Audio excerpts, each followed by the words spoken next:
There's just 2 points I would make very briefly, Paul. One, I think, is with respect to the question that was asked about the relationship and the failure of the Charlottetown process and so on.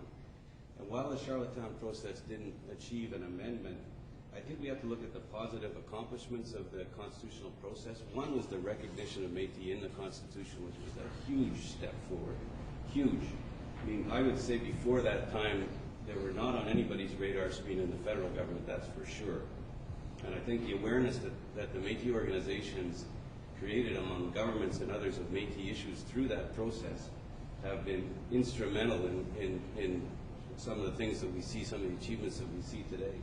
And so I don't think we should undersell that. I think also from our side, it led to the creation of the Federal Interlocutor's Office, and that wasn't as far as the Métis wanted to go, but I can tell you, and this is not a paid political announcement, that the interlocutor that we have now is rigorous in putting Métis issues before his cabinet colleagues. He may not always get the answers he likes, but I can tell you, and you can ask those cabinet ministers, they're well aware of the issues. And so we have to look, I think, at how far we've come ahead. The Métis organizations are players on the national scene. They are there. They're at SUFA meetings. They're at health meetings, and so on. And so I think those were the positive results of Charlottetown, while it may not have produced an amendment. My second comment, I guess, is on 9120, the 9124 debate. And I accept Jean's point about the reason that litigation is taking place is so the Métis want to create space, and I'm not being critical of that. Having said that, though, I think it's one of the key obstacles to progress that we faced so far is this whole 9124 debate. And it's because of the way the debate is cast. And the debate, I think, especially to this point, has been understood as if Métis are under 9124, then the federal government is responsible for it. And that's been read almost as a complete responsibility. Now, we heard Mark Stevenson, I think, yesterday discussing 9124, and outside the core of Indianness, there's a lot of room for application of provincial laws, municipal laws. The fact of the matter is, on the ground, Métis are everyone's responsibility. All levels of government have some involvement with Métis, but the way that the debate has been cast is a kind of an all-or-nothing approach.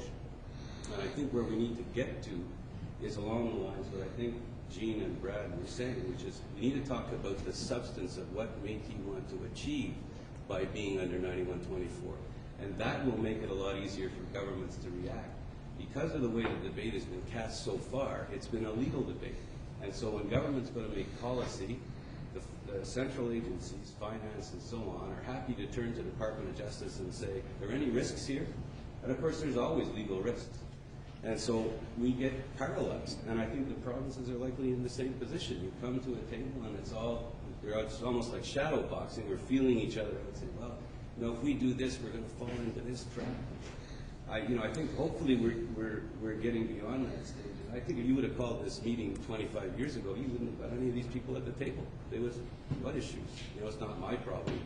And now you actually, I think, have some cooperation starting to emerge on some of these issues where we have to set aside, or at least put aside, nobody's going to drop their legal position, put it aside at least for the time being and say, are there things that we can do together to make some progress here? And as I say, I think that the level of turnout you have from governments is quite impressive and hopefully a good sign for the future. My last point is on Tony's point on data, and I think to take that and the points that were made this morning by Andy and Evelyn, we need to get behind these figures, no question about it. We need to understand what the data means, and I think we're quite happy and anxious to work with Métis groups in partnership to try and understand that. Those are my points.